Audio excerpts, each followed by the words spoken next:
Good morning, my brothers. Good morning, my sisters. How are you doing today? It is very early, and today I decided we should talk about what the Somalis feel about Kenya in every fiber of their being. And I is the only person who can narrate this story in its perfect way and its perfect tone. I think nobody else knows. Nobody else has said it like I will say it today, because I happen to be a very good guy who knows, who can see through people, and I know more and more and more.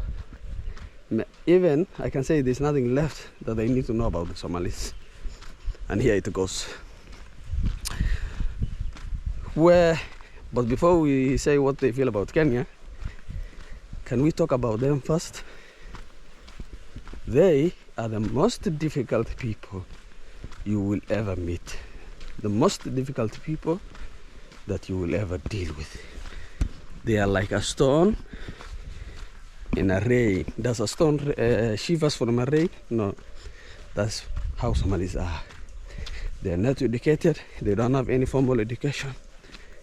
But they have got the truth, the absolute truth that we, the educated, do not even know exist.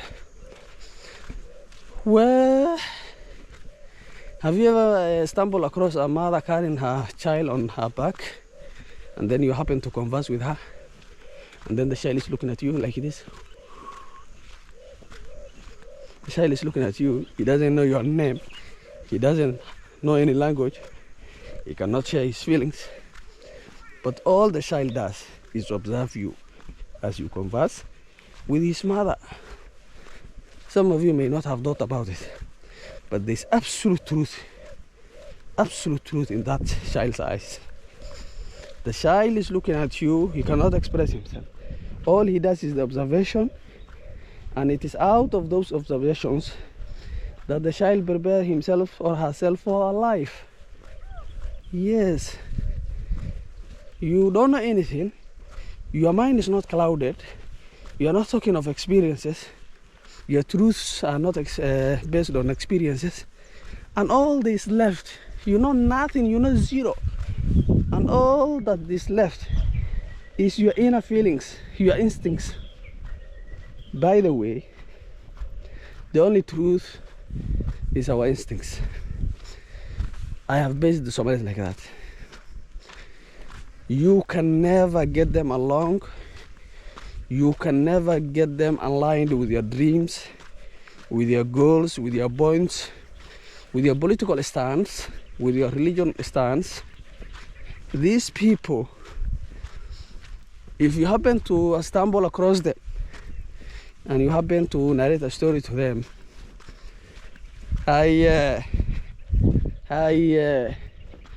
keep the story flowing. Keep the story flowing. You will finish that story. You will share your anger. You will share your grudges. You will share everything. The other guy will keep telling you, you what? Keep going.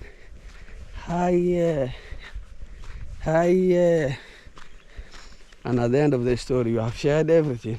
There's nothing left in you. You have shared your stand. And this guy hasn't even said a single word. It is not that he's trying to beat you in your own game. No, that is the way. That is their way. That's how it is.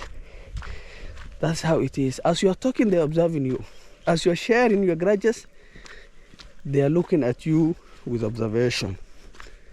And it's out of those observations that they prepare themselves for a life.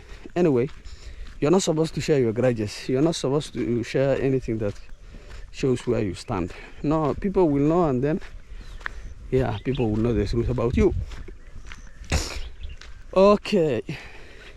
These people now, you might meet him. He cannot construct a simple sentence. He doesn't have any formal education. He doesn't know anything. But when it comes to the truth, when it comes to where we are heading, where we are going, where you personally is going. They see you long before you see yourself. They see a place long before each people see it. That's how it is. So now, what do they think of the Kenyans? What do they feel about Kenya? Hey, I have just said, take the case of a child on the back of his mother with only eyes to observe and doesn't know anything. Take that case. Take the case of the instincts. Take the case of the feelings. These people, if you knew, if you knew how Somalis adore Kenya, if you knew it, your perspective even will change. You will see God everywhere. If you knew how Somalis see Kenya and Kenyans, if you knew it, you don't know. You really don't know. You really what? Don't know. If you knew it, a lot of things will change in you. A lot of things will change in you, and you will actually know God. Because you will only know God when you have changed your perspective, when you have changed your mindset, when you are no longer in lack, when you are no longer in lack, anger, frustration, worry, doubt. All these things will lead you to God, because God will abandon anyone who is in lack, anyone who is angry, anyone who is frustrated. That's the truth. I'm telling you guys. These people, in the Somali culture, there's something we talk of. We say scrotum. Scrotum is what we have down there, and the balls. Now the scrotum is the outer skin covering the balls. So imagine giving away your balls. What it means is giving away all that you have worked for, all that there is that gives you a life meaning, giving it away for a new start. By the way, as I said before, Somalis are like stones. There's a stone shiver. No matter how long the rain beats the stone, you will never find the stone shivering. That's how they are. Imagine now, imagine anyone Somali, all the Somalis, they call their wealth, they term their riches as their balls. They will tell you, this is my balls. This is my balls. You don't try to get hold of it. No, this is my balls. That's what we use, we say. So I'm just asking you a question. Imagine giving away your balls now. Investing in your balls, investing away your balls. Investing all that you have worked, all that gave your life meaning in a place. I can tell you, I've been in many countries, in Uganda, in South Sudan, in other countries. I've actually drank tea every now and then. I know Somalis more than they know even themselves. If there is someone who knows Somalis more than they know themselves, I am the one. And you will know it through the course of this video. So, what do they feel about Kenya? This is what they feel about.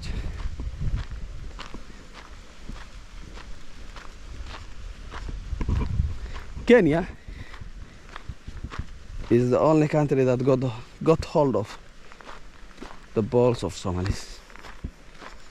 Kenya is where Somalis surrendered. They surrendered to Kenya. They surrendered to where? To Kenya. It's not something I have done. It's not something that I'm saying I have tried to do. No, I didn't. I actually went to, when I finished the school, I went to South Sudan and then worked there. So at first point, I didn't see any opportunity in my country. I didn't see, because I was just a farm for liver and everything looked like complicated. You know, you understand. But if there's anyone And when I went there, all what I have learned was surrender. Surrender to God. Surrender, surrender, surrender. You don't know anything. That's what I learned. And then the only people I've seen surrendering to something bigger than them are the Somalis. It is very hard to get the trust of a Somali. It is very hard. You cannot make your opinion the opinion of a Somali. No.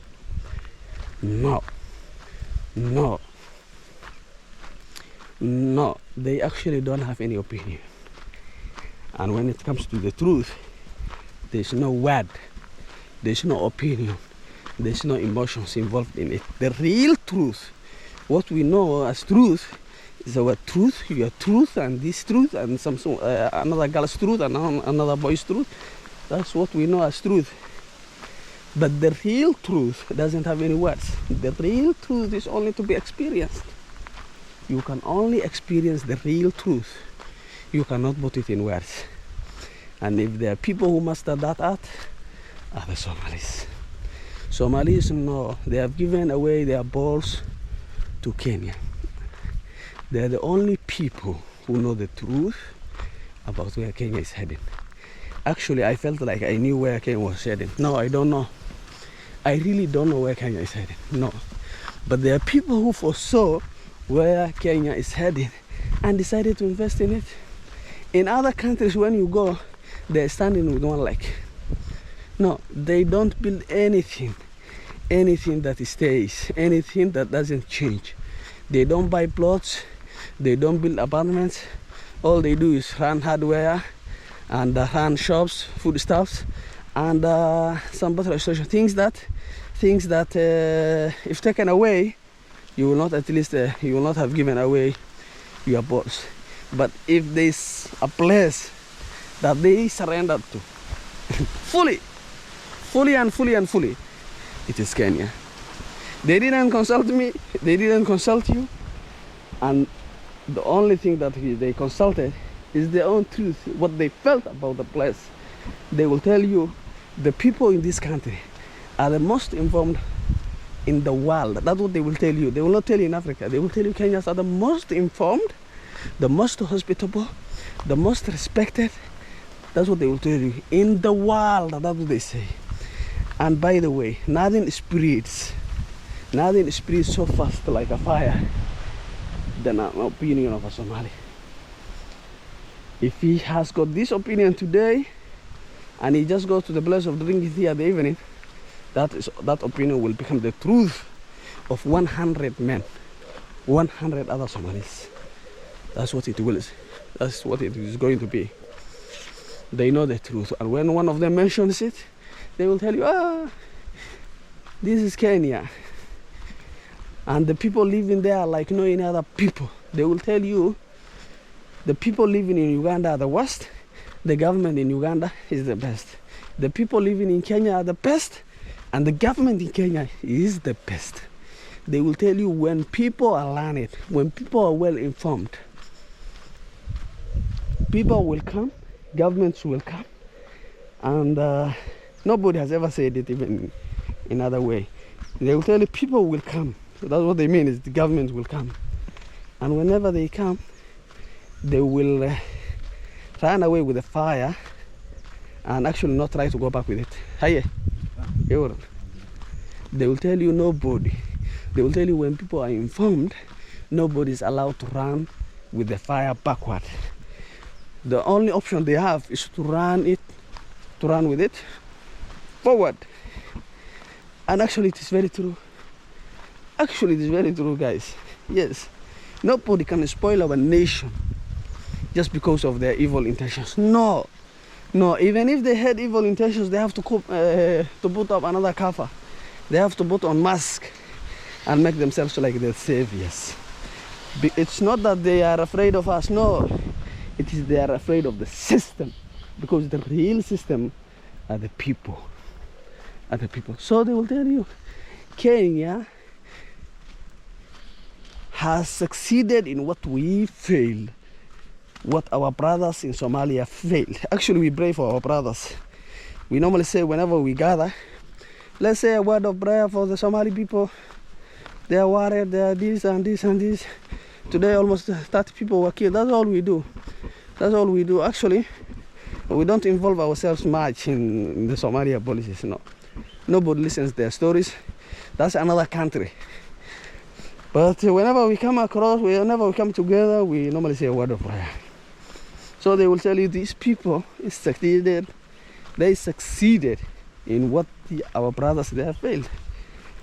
Imagine almost 54 tribes living together, and no one feels like they have left been alone. No one feels like they have been abandoned. Let me say that way. So they will tell you these people are like gold. The more informed they are, the more hospitable they are. The more hospitable they are, the more they are going forward. If you actually feel hopeless in Kenya, if you actually feel hopeless, that's why you don't see them politically involved. They are not politically involved.